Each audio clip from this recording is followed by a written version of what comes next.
Welcome to the Tip Channel. That is perfection.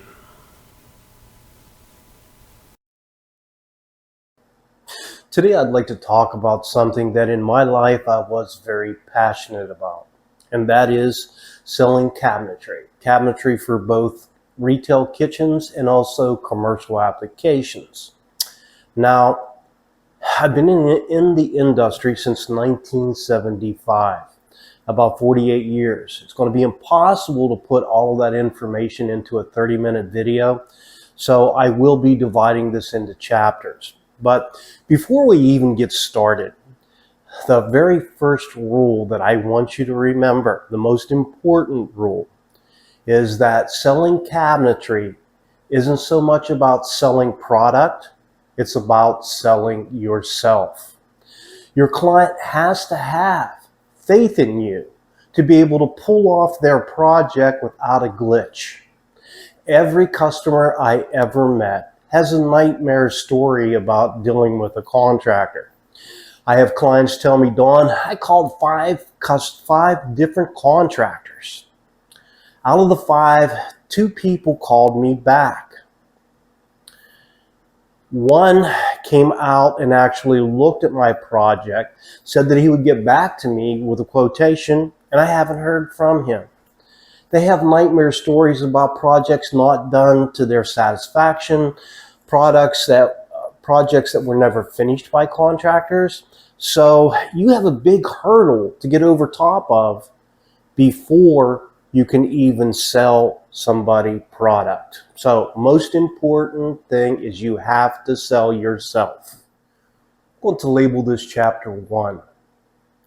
Chapter 1 is the initial contact. Now, I can't tell you how many times I've called a contractor and got a voicemail that was something like, yeah, this is George, leave me a message. It surprises me that anybody even leaves him a message. So your voicemail is very important. Your voicemail needs to say your name. It needs to know your company name, and that you want your client to call you back. You want their business. So my voicemail goes something like this. Hello, you've reached Dawn with That Is Perfection. Sorry that I'm unavailable at this time to take your phone call, but your call is very important to me. Please leave your name and number, and I'll get back to you just as quickly as possible. Thank you much, and have a great day. Now, what you've done is you've encouraged that customer to leave you a message. They already know your name. They know that they have reached the company that they were calling, and they have a want to call you back. You want their business. So very, very important.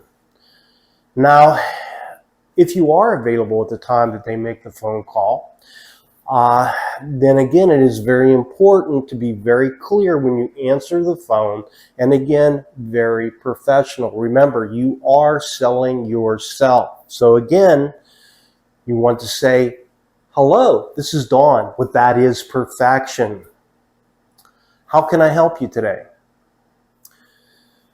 Now, if someone did leave you a voicemail and you're kind of tired and you're thinking, I'll just give them a call tomorrow. Wrong answer. Remember, that pet peeve of many clients is that contractors not calling them back. Now, let's just say, for instance, you got the phone call of the evening, they left you a voicemail, you're out to dinner with your wife, and you don't want to call them back right away, and let me tell you, neither does your wife.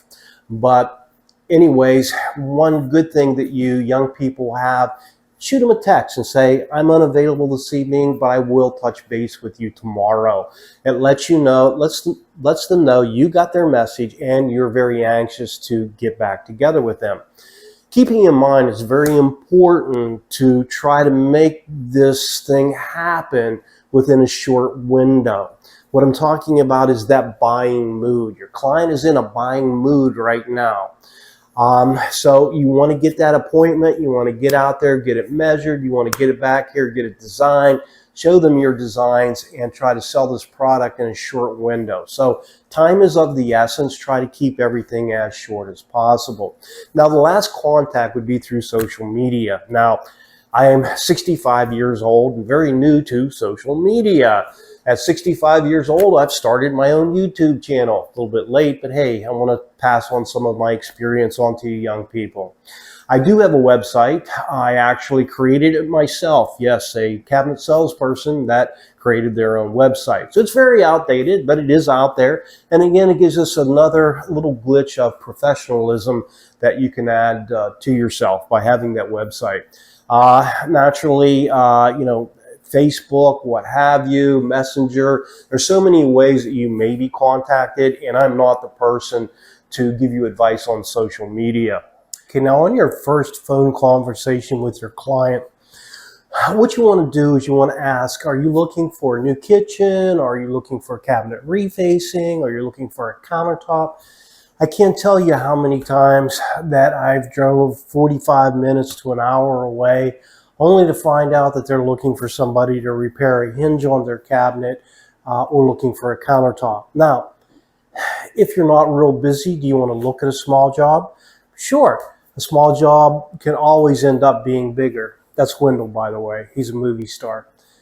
A lot of times I went out and looked at a countertop job while I was out there. It's like, oh, these cabinets were built back whenever somebody was willing to put a name on their job.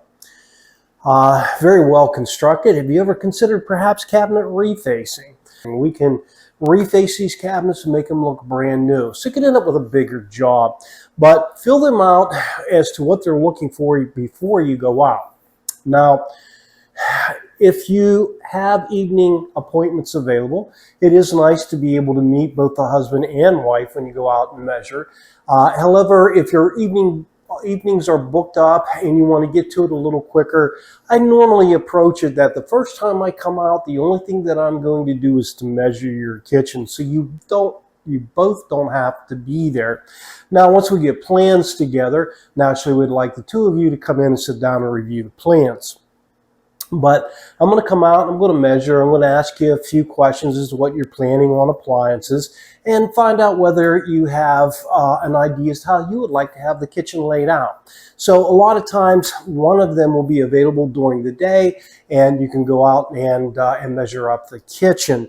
Now, if you get a response, something like, oh, well, I have measurements already, or perhaps you get the response, I've got a plan from the lumberyard that we're happy with. Now, if you accept either of the two, 75% of your sale just went right out the window. You've lost the opportunity to go out and again sell yourself. You want to get out there and actually measure the kitchen. So my response typically is, oh, well, I like to come out and get a feel for the area, see how you're bringing groceries in, see where the dining room is, get a nice flow for the kitchen. I'd be more than glad to take a look at the plan that you came up with the lumberyard. A customer that already has a plan from the lumberyard typically are just looking for a comparable price, just to make sure that the price that they already have isn't inflated. So not a real good lead.